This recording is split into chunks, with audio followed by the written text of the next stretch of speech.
a la velocidad de la luz entre la frecuencia. Es decir, si queremos calcular la longitud de onda para la frecuencia de 146 MHz, dividimos 300 entre la frecuencia y aproximadamente nos va a dar 2 metros. Entonces, si tenemos, por decir, una frecuencia de 7080 kHz, dividimos 300 entre 7.08, entonces nos va a dar aproximadamente 42 metros. Ahora, ¿qué es una onda? Una onda se compone de dos partes. La parte más alta o cresta y la parte más baja, que es el valle. Al igual, la longitud de onda tiene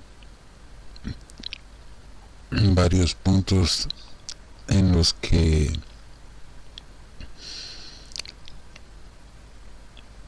hay mínimos que se llaman nodos. Por decir, si analizamos la corriente, que la tengo dibujada en color rojo, tenemos que el primer nodo está a los 0 grados, el segundo nodo, donde es mínimo, es en los 180 y el tercer nodo es en los 360.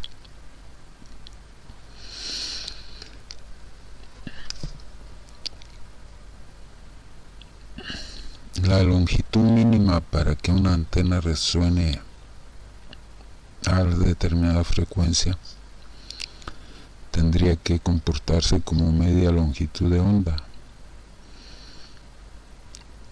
Podría resonar a una onda completa también, pero la mínima es media longitud de onda. Ahora, ¿cómo alimentamos esta antena? Tendremos que alimentarla en la parte donde la corriente sea máxima y el voltaje sea mínimo, es decir, a los 90 grados. ¿Qué quiere decir? A 1/4 de onda. Entonces tendríamos un dipolo de 1/4 para el lado izquierdo y 1/4 para el lado derecho. Ahora, ¿qué es esto de grados en la longitud de onda? La longitud de onda empieza con 0 grados y termina en 360. O sea que el ciclo empieza en 0 grados eléctricos, pasa por los 90, sube la corriente, baja nuevamente a 0 en los 180, se eleva la corriente con signo negativo y vuelve a quedar en 0 en los 360. Además de representar la longitud de onda en unidades de metros, también la podemos representar en unidades de grados eléctricos. Es decir, una longitud de onda completa tendría 360 grados eléctricos. Si tenemos dos longitudes de onda, pues equivaldrían a 720 grados eléctricos.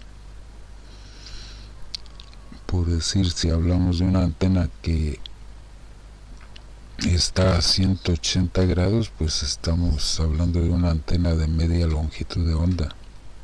Si estamos hablando de una antena de 270 grados, estamos hablando de una antena de 3/4 de onda. Y 360 grados, una antena de onda completa. Bueno, con respecto a las antenas resonantes, ¿Qué significa que estén resonantes? Una antena es resonante cuando tiene cancelada su reactancia inductiva y capacitiva, es decir, cuando la antena se comporta a la longitud tal que resuene a la frecuencia para la que fue calculada.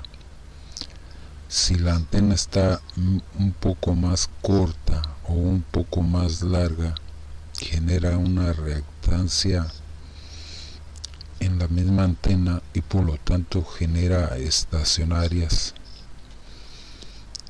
y no precisamente las estacionarias implica que sea o no resonante la antena.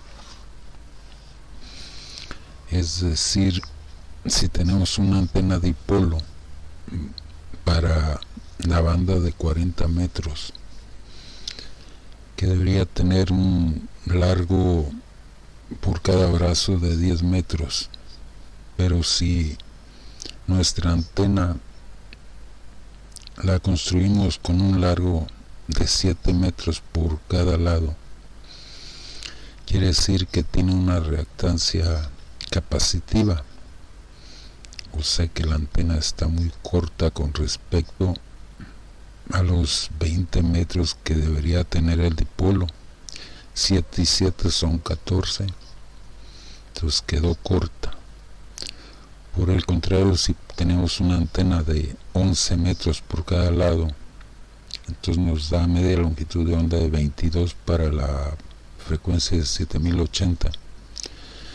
Eso implica que tiene una reactancia inductiva, es decir, la antena está demasiado larga con respecto a la frecuencia a la que debe resonar. Cuando la antena tiene su longitud correcta, es decir, su longitud eléctrica tiene 1/4 de onda por cada lado, se dice que la antena es resonante. Seguimos con el ejemplo de la antena dipolo. Por decir, tenemos ya una antena cortada exactamente a 1/4 de onda eléctricamente por cada lado. Pero ¿qué pasa? Que esa antena nos va a dar una impedancia aproximada de 75 ohms. Y una vez cortada su longitud correcta, por más que alarguemos o acortemos, estos 75 ohms no van a variar.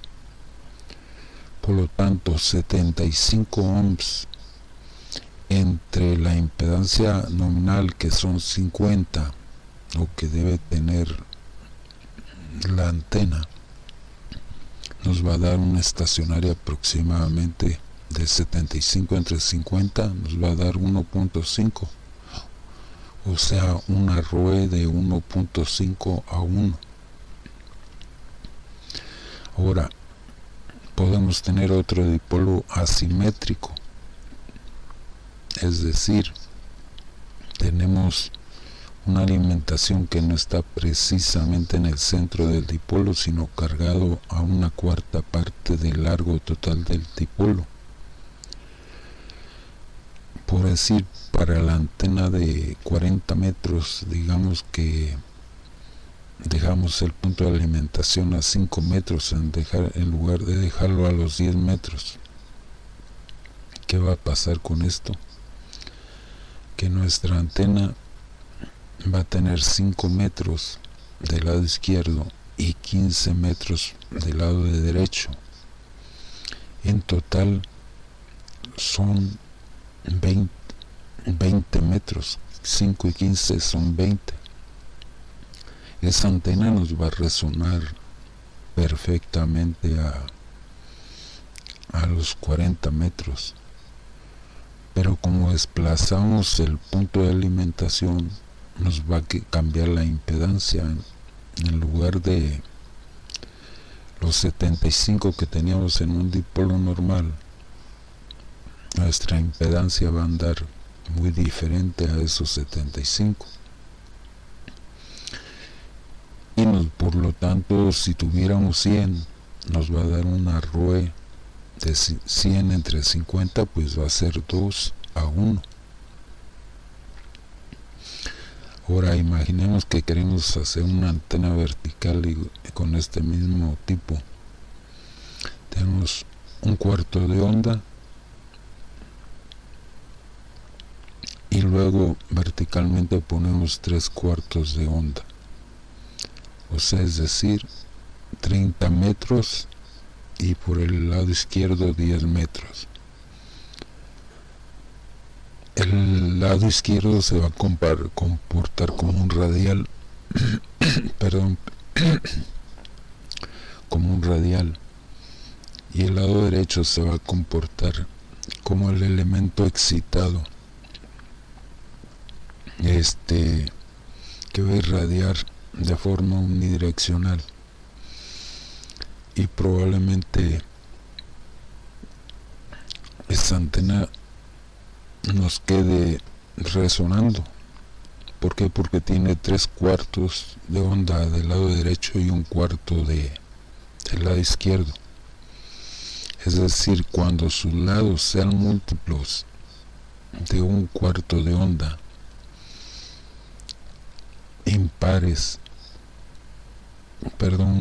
múltiplos impares de 1/4 de onda, por decir 3, 5, 7 o 1, 3, 5, 7, esta antena va a ser resonante. Pero ¿qué pasa si conectamos, vamos a decir, al centro media longitud de onda y media longitud de onda? Estamos alimentando al centro con corriente igual a 0 y con alto voltaje. Esa antena no va a resonar para la banda que queremos que resuene, porque los brazos tienen media longitud de onda por cada lado. Lo ideal es que tengamos el punto de alimentación a máxima corriente y mínima tensión. Entonces podríamos hacer una antena multibandas con esta misma de 5 y 15. Podría resonar en 2 metros, en 2 bandas. En la de 20, porque 5 es una longitud resonante para 20, y 15 es 3/4 de onda para 20, pero al mismo tiempo sumando 5 y 15 da 20, nos da media longitud de onda para 40. En las dos antenas, en las dos bandas va a resonar esta misma antena para 15 y 20. El detalle es que mientras para 20 va a tener una impedancia cercana a los 100 ohms, probablemente en 40 ande en una impedancia de 30 a 35 ohms. Pero la estacionaria para 20 va a tener una ROE de 2:1, y en cambio para la de 20 va a tener una ROE de 1.5:1. ¿A qué vamos con esto? Que la estacionaria no tiene nada que ver con la resonancia. Por otro lado, si tenemos una antena de onda completa alimentada con media onda del lado izquierdo hasta el punto de cortocircuito y media onda del lado derecho hasta el punto de cortocircuito, y alimentado en el punto de máxima corriente en esta zona verde por la línea coaxial, esta antena nos va a dar 200 ohms de impedancia. Dependiendo de la altura que la pongamos, puede variar de 50 hasta 200 ohms. O sea que puede variar la estacionaria de 1 hasta 4. El que tenga 4 estacionaria o tenga 1 no implica que la antena no esté resonando. La resonancia se alcanza cuando la longitud de esta antena de onda completa tiene la longitud correcta de resonancia para la que se desea diseñar la antena. Resumiendo todo esto, podemos llegar a la conclusión de que existen antenas que, aunque no tienen una relación de estacionarias de 1 a 1, son resonantes y pueden trabajar perfectamente y con alta eficiencia. ¿Qué es lo que tenemos que hacer? Transformar la impedancia de la antena para ajustarla a la impedancia nominal del coaxial. Muchos lo hacen con un gamma, otros lo hacen con un balun, otros lo hacen con